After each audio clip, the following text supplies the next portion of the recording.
What's up, everybody? Ryan Thomas live on the Thomas Take Sports Podcast YouTube channel, and I'm coming to you live to bring you another edition of the Thomas Take Sports Podcast, my podcast that I've hosted for the last couple years.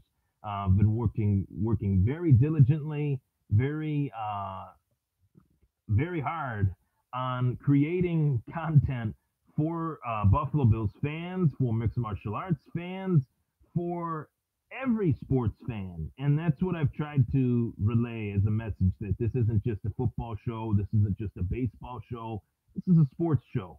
And if I find it entertaining, if I find a topic that I really feel passionate about, I'm going to talk about it on this channel. I'm going to talk about it to you, the viewers, to you, the listeners as well, and get my take out there, because I have a very interesting outlook on things. Throughout my entire life, I've been involved in sports, whether it be playing or coaching. Um, and I've learned a lot of things along the way. Learned a lot of things as an athlete. I've learned a lot of things as a coach. Learned a lot of things in sports business. I've learned a lot of things in sports journalism and in sports broadcasting. So to say the least, I have a very well-versed background throughout my adulthood, shall I say, throughout my life, that I've been able to create this podcast and get people to tune in and get people to chatter back and forth with me, which has been great. And the people have been so awesome. So let's get right to it.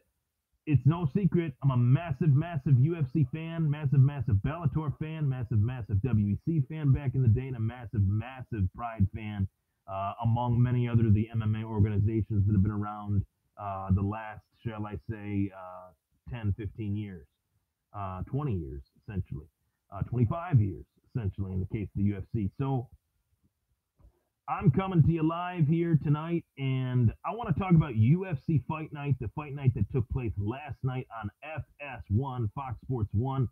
Kevin Lee fought Edson Barboza. Both fighters were coming off huge losses. Kevin Lee coming off a loss to Tony Ferguson for the interim lightweight title, as well as Edson Barboza coming off a dominant loss at the hands of Abid Magomedov, back in December. So, to say the least, both of these fighters had easily, at some point, I think both of these fighters considered this fight to be a crossroads fight, a fight that, depending on whether they win, depending on whether they lose,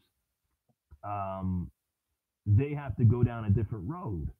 And if people don't know what a crossroads fight is, it's basically when you're at a crossroads. You don't know which direction. You know, there's one moment. You know that if you go this way, it's going to turn you this way. If you go that way, it's going to turn you the other way. And that was the moment that Kevin Lee and Edson Barboza found themselves in. Two straight losses in that shark tank of a division that is the UFC lightweight division at 155 pounds.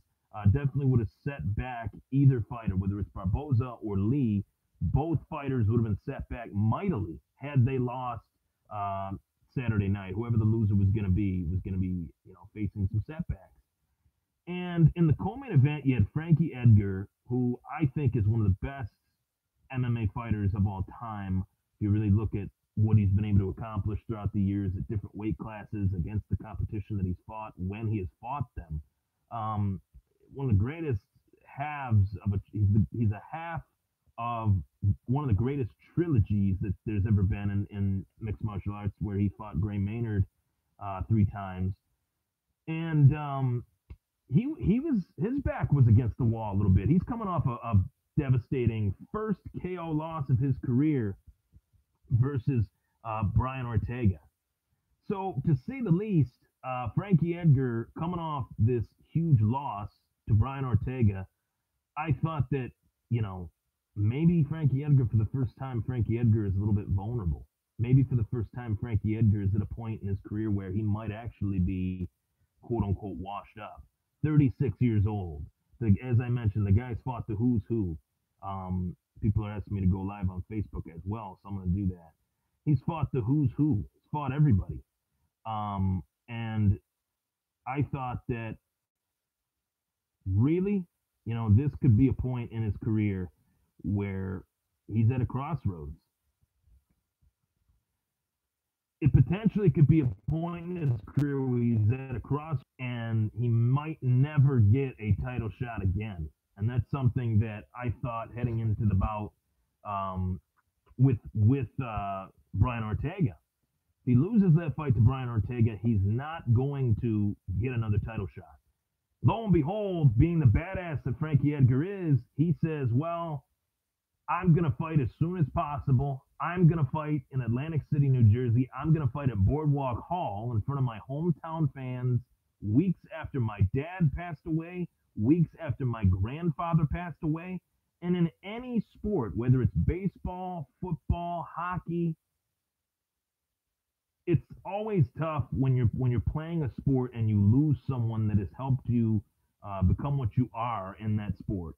Whether they pushed them into getting into wrestling as a youth, whether they pushed them into playing little league, whatever it may be, it's always tough to translate and transition, I should say, to that next level without that person in your life as a competitor. And the fact that Frankie Edgar just said, well, life is life. It is what it is. I'll push forward. I'll move on. I'll make it happen. I'll get a win. I'll get back in the win column. Was truly remarkable. And not only fight someone, so soon after a loss in his family, 2 losses in his family, he fought Cub Swanson, who, last I checked, has been a top 5, top 10 featherweight in mixed martial arts at the very least within the last decade. Someone who he already fought, someone who he already beat, but that even gave it more of a risk. There was more of a chance that Edgar, is taking a huge risk. Fighting someone that he already beat, he had a lot more to lose than Swanson did. So that fight was great. He versus Barboza fight was great. I thought that Lee had the perfect game plan for Edson Barboza, which he did take a page out of Khabib Nurmagomedov's book in terms of putting him to the cage, putting him down on the ground, and letting it roll from there. Make him work off his back, make him get back up to his feet, and make him work. And that led to Barboza basically being exhausted throughout the majority of the fight. First round on, it appeared as if Kevin Lee just had a huge, distinct strength advantage between himself and Barboza. Barboza had one ridiculous moment in the bout. That moment was the spinning head kick that caught Kevin Lee flush on the forehead, right on the temple, and Kevin Lee was just left scrambling. His mind was definitely not there. He wasn't a man that was with us by any stretch of the imagination. And realistically, who would be if they get kicked by Edson Barboza in the head at all, let alone a turning, spinning head kick? So Kevin Lee, I thought, did fantastic at battling that adversity. Kevin Lee is definitely in the mix for the UFC lightweight title contender, contendership, or whatever you want to call it. Right there in terms of Eddie Alvarez, Dustin Poirier, and himself. Notice I don't mention Conor McGregor in talking about this stuff. Notice how I say Poirier, Alvarez, and Lee. I'm not even mentioning Conor McGregor due to the fact that we don't know when the hell the guy is going to be back. We have no idea when this guy is going to be back. He could be facing lawsuits up the wazoo for his actions at UFC 223, and frankly, he should. So I've gone into that, but Poirier himself had a very impressive performance against Gaethje. Eddie Alvarez had a very impressive performance against Gaethje. There's some history there, and I've talked about that. But Kevin Lee just said, hey, I'm here too. Why not? Why not put my name in there? Why not say that I am one of the contenders, that I'm one of the guys that should be in the mix for the UFC title, the UFC lightweight title?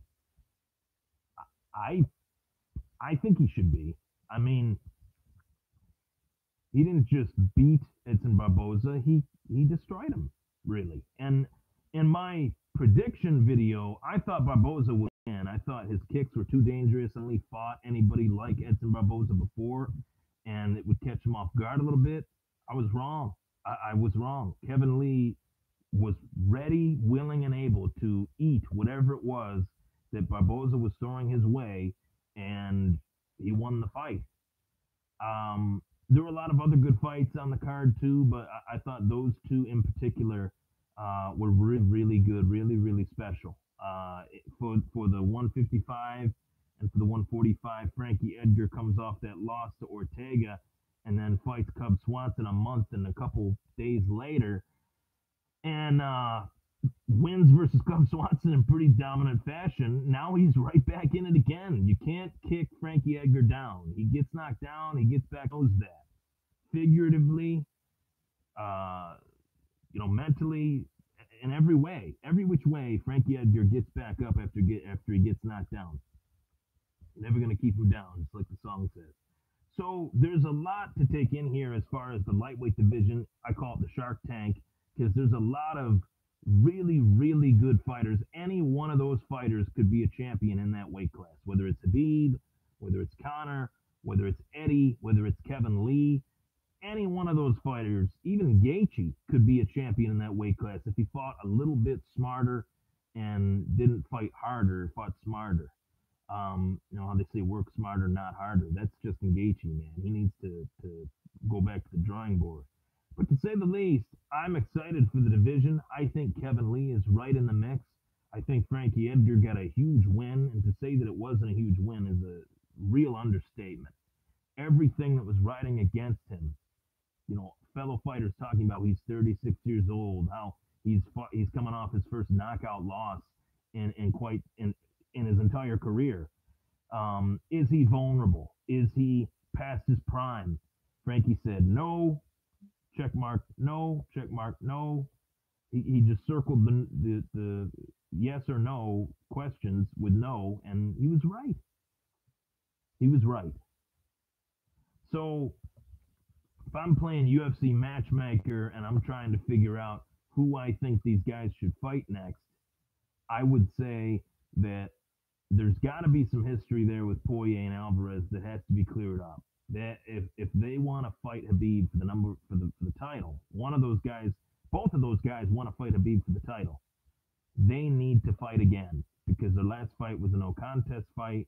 Alvarez, a former champ, Poirier is on a hot win. Alvarez was very vulnerable in that fight, and I think that's why he threw the illegal blow.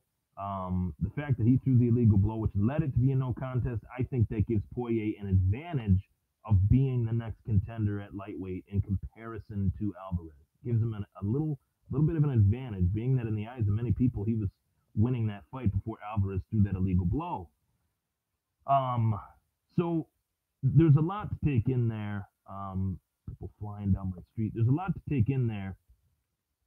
Featherweight, we got Holloway and Ortega on the DC Stipe card. We got Derek Lewis versus Francis Ngannou. It was going to be fantastic fights, but nonetheless, I definitely have to say after watching that Kevin Lee is in the mix. I like Kevin Lee. I've always liked Kevin Lee. I think he's fresh, young, new, hungry, new blood in this UFC lightweight division, which it desperately needs. I'm Ryan Thomas. It was a Thomas Take. Take care.